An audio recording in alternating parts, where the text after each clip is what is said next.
Assalamualaikum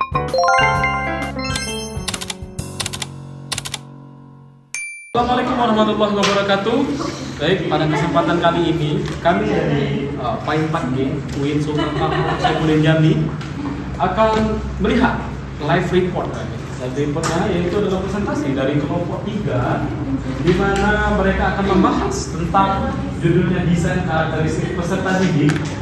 Di mana di sini mereka terdiri dari yang pertama Profesor M. Subagus, kemudian ada Dr. Andes Dr. Irsyad Saifullah dan Dr. Anda Lailatul Badriah. Kemudian dari komentatornya sendiri ada dari Saiful Dadun dan kemudian ada dari Indo Mas Persik. Oke, terima kasih. Kita lihat secara seksama presentasi dari mereka.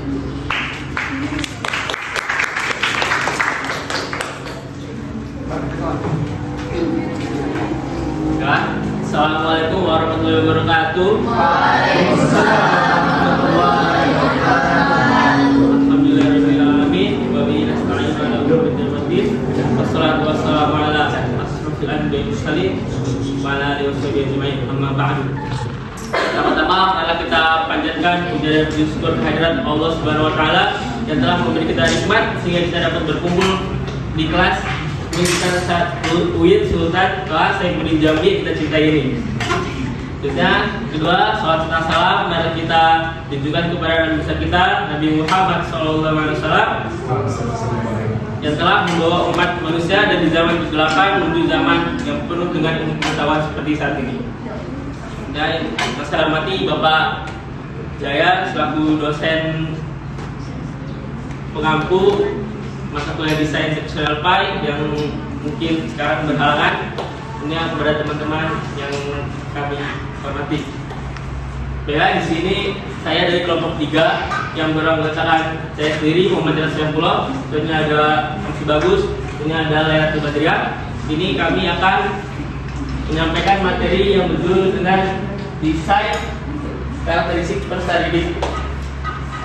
Ya, untuk mengikat waktu pada siang hari ini, selanjutnya mari kita dengarkan pemaparan materi dari M. Bagus. Pada M. Bagus dipersilakan.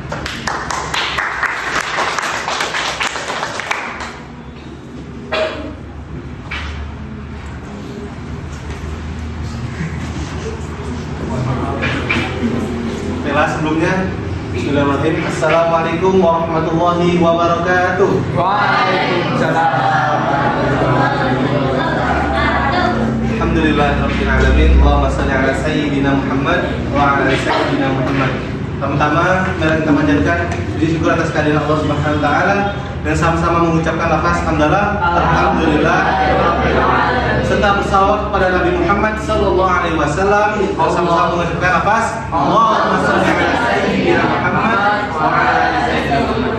Oke, terima kasih pada teman-teman semua yang masih stay di kelas ini untuk mendengarkan kami berpresentasi dari kelompok 3, dan juga terima kasih pada teman saya Irsyad Saifullah dan juga ada teman saya Badriah. Oke, pada kesempatan kali ini saya akan juga ingin memberitahu nih bahwa kepada teman-teman kami sedang membahas tentang desain karakteristik peserta didik. Nah, untuk mengetahui lebih lengkap lagi tentang desain karakteristik peserta didik, teman-teman harus perhatikan dan juga catat hal-hal yang penting. Terus selanjutnya kita persilakan, kita saksikan.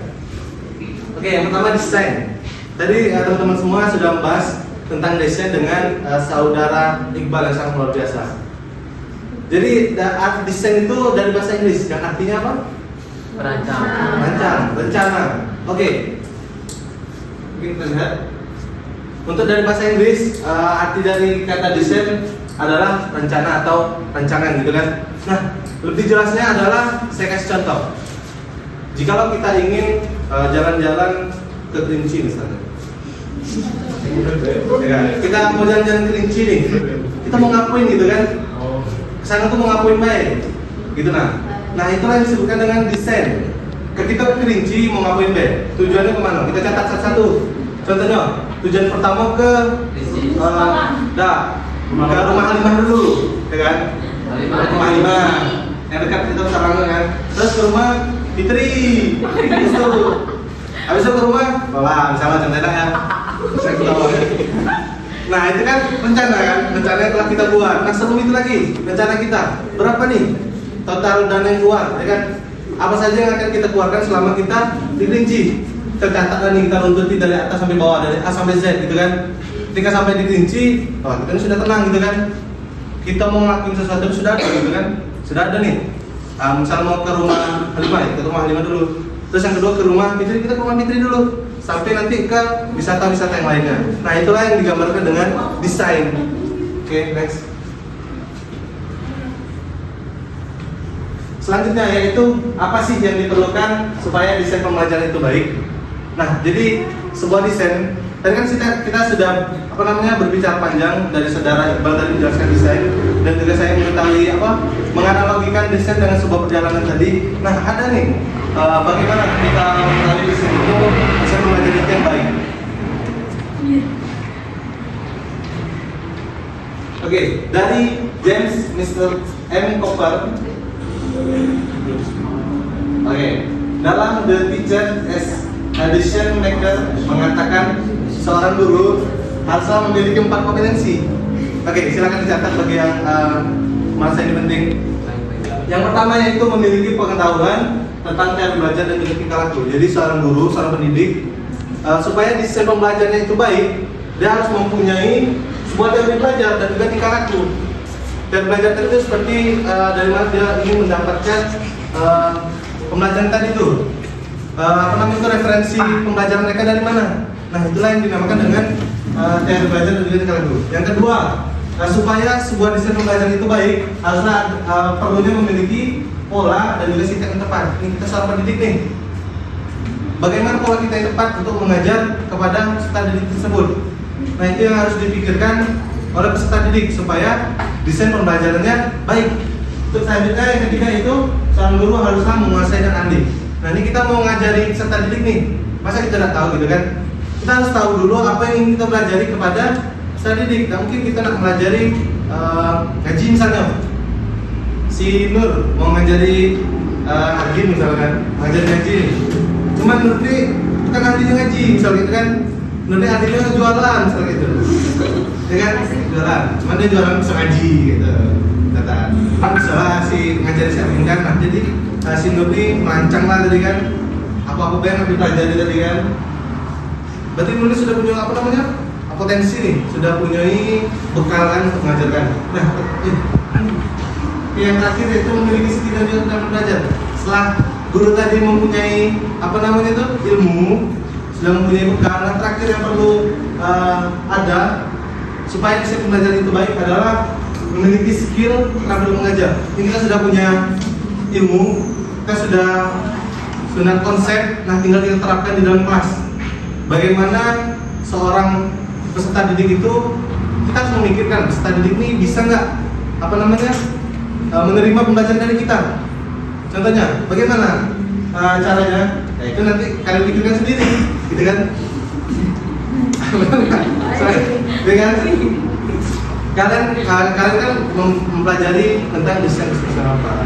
Bagaimana caranya memahami tentang karakter peserta didik, pelajaran psikologi pendidikan. Nah dari situ kalian bisa menentukan bagaimana pembelajaran yang tepat untuk mengajari tipe-tipe peserta didik yang berbagai banyak macam tipenya. Oke itu selanjutnya.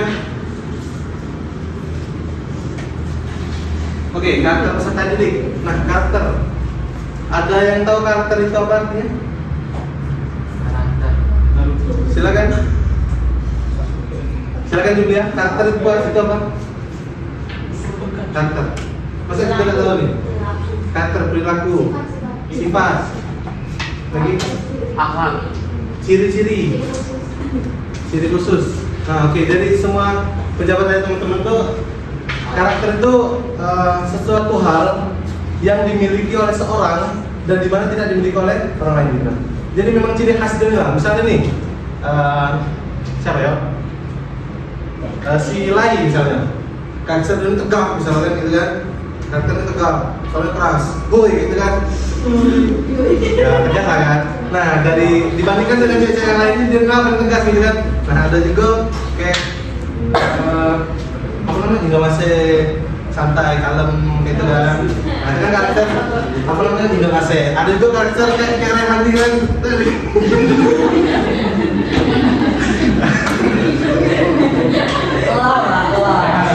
Coba kita spill dulu. Oke, ada juga karakter yang suka gitu kan, misalnya contohnya. Dan juga perlu kita ketahui bahwasanya peserta didik. Ada yang tahu peserta didik apa artinya? Murid. Oke. Ya, target gitu kan. Target yang ingin kita berikan ilmu nih. Kita sudah ilmu nih. Peserta yang dididik. Oke, yang mau kita ajarkan tentang apa ya? Apa yang mau diajarkan dari kita? Nah, itu memang peserta didik. Oke, selanjutnya. Jadi karakter itu dipengaruhi oleh pendidikan atau lingkungan sekitarnya yang pertama. Oke, itulah yang menentukan karakternya. Apakah dia baik, atau dia tidak baik, atau dia suka bolos, atau dia pendiam, pemarah, dan sebagainya. Selanjutnya, pemahaman atas karakteristik peserta didik dimaksudkan untuk mengenali ciri-ciri dari setiap peserta didik. Nah, dari kita belajar tadi desain, arti desain, karakter, dan juga peserta didik. Nah, itu gunanya untuk memahami tingkah laku peserta didik. Apa tujuannya kita untuk memahami tingkah laku peserta didik? Kalian tahu? Tujuan mengenali, memahami perilaku peserta didik. Tahu? Ada. Oke, silakan dulu. Agar apa? Apa? Tadi Kenapa kita harus perlunya memahami karakter peserta didik? agar guru itu kalau mau menyampaikan ataupun memberikan pelajaran itu udah paham, oh murid ini ternyata tipenya tuh nulis aja, jadi itu nggak boleh kayak guru itu menegur kamu kenapa diam aja padahal kan gitu sebaliknya. Siap. Ada lagi? Oke, silakan Jalila. Untuk mengenali ciri-ciri seperti itu. Oke, untuk mengenali ciri-ciri peserta didik. Buat ada lagi? Mengapa? Untuk mempermudah penyampaian materi. Oke, tadi jawabannya tidak ada yang salah. Jadi tujuan dari kita mengenali karakter peserta didik ya supaya tujuan itu kita ini mau menyampaikan nih, yang mana tujuan yang mau sampaikan tuh bisa diterima dengan baik oleh santri. Nah, itulah tujuan kita mengenali apa namanya itu karakter peserta didik supaya pembelajaran yang ingin kita sampaikan dapat di diri mereka sendiri, gitu. Oke, selanjutnya. Selamat berjalan. Nih, cara memahami karakter peserta didik. Tadi kan kita sudah belajar nih. Jadi yang perlu dimiliki oleh seorang tenaga pendidik atau seorang guru yaitu cara memahami karakter anak didiknya dengan peserta didik. Ya, peserta didik apa namanya itu? Pendidik itu harus dibekali dengan ilmu psikologi pendidikan. Kita sama-sama sudah belajar tentang psikologi pendidikan. Manfaat dan tujuannya untuk apa kita mengenali apa kita menguasai ilmu psikologi pendidikan, terus ilmu psikologi pelajar dan ilmu psikologi perkembangan serta ilmu kesulitan anak dalam belajar. Nah, itu semua perlu dipelajari untuk tujuan yang baik, yaitu bagaimana peserta didik itu dapat memahami apa yang kita ajarkan yang tentunya itu bakal berdampak kepada kedepannya. Mungkin itu yang bisa saya sampaikan. Mohon maaf jika ada kesalahan dan juga salah kata, salah penyebutan. Saya akhiri. Wassalamualaikum warahmatullahi wabarakatuh.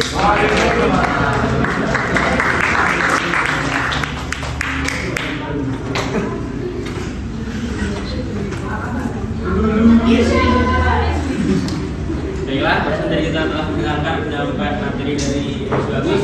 Tolong ulang sekali lagi dari Mas Bagus. Selanjutnya kita akan mendengarkan kesimpulan dari materi yang telah disampaikan tadi kepada layar belajar.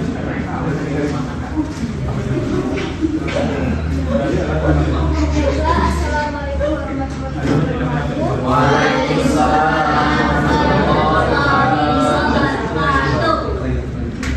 Kesimpulan dari presentasi saya yaitu desain pengajaran adalah suatu pemikiran atau persiapan dalam melaksanakan tugas pengajaran atau aktivitas pengajaran dengan menerapkan prinsip pengajaran serta melalui langkah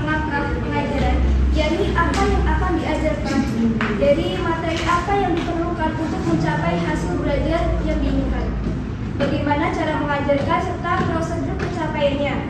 Sedangkan karakteristik peserta didik dimasukkan untuk mengenali ciri dari setiap peserta didik yang nantinya akan menghasilkan berbagai data terkait siapa peserta didik dan sebagai informasi penting yang nantinya dijadikan pijakan dalam menentukan berbagai metode yang optimal guna mencapai keberhasilan kegiatan pembelajaran. Demikian itu kesimpulan dari kami. Kami selaku perwakilan dari kelompok 3. Apabila ada salah kata, saya mohon maaf. Wassalamualaikum warahmatullahi wabarakatuh. Waalaikumsalam. Ya, dari Imam Masjid. Baiklah, assalamualaikum warahmatullahi wabarakatuh. Waalaikumsalam warahmatullahi wabarakatuh. Perkenalkan, nama saya Muhammad Arif sebagai komentator. Di sini saya tidak banyak-banyak yang berkomentar. Baiklah, yang pertama, Irsyad. Sebenarnya saya ingin menyarankan kepada Irsyad agar tidak nadanya tuh Flat. rata gitu. Tapi Irsyad orangnya memang kayak gitu, jadi wajar saja.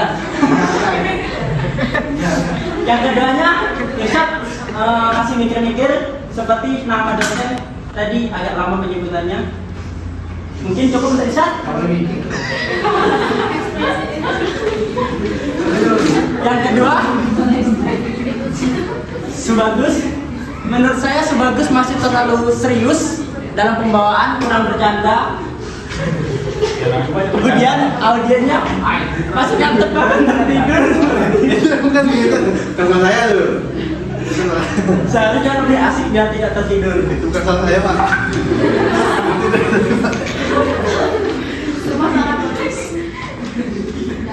Tidak banyak ya, cukup itu. Bagus. Bagus. Antara lain, Lailatul Badriyah.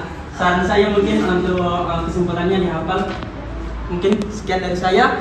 Saya tidak pandai mencari kesalahan dari seseorang karena saya melihat kelebihannya. Mungkin cukup sekian. Assalamualaikum warahmatullahi wabarakatuh. Waalaikumsalam warahmatullahi wabarakatuh.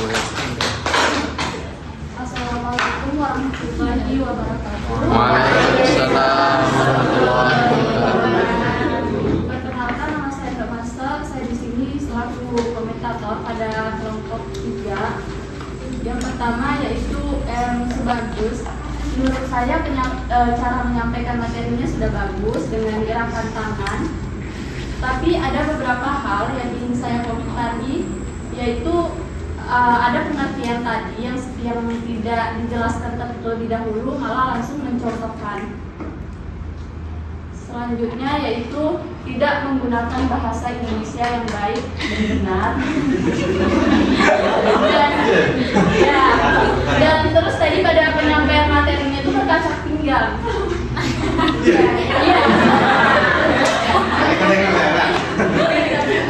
Dan sepertinya kurang serius dalam menyampaikan materi. Boleh menyampaikan materi dalam bercanda, tapi yang sewajarnya saja.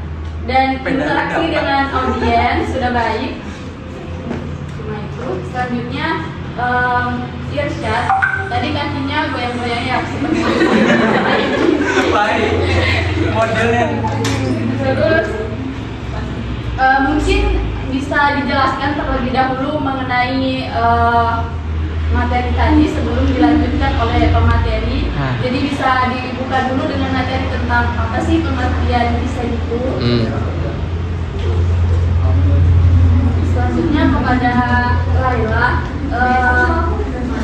saya yaitu pada menyampaikan kesimpulan tadi yaitu terlalu terpaku pada catatan makalah dan tidak ada interaksi dengan audiens. Harusnya bisa menanyakan tentang apakah ada yang tahu mengenai kesimpulan tadi, bisa tolong dijelaskan atau siapa yang bersedia sehingga tidak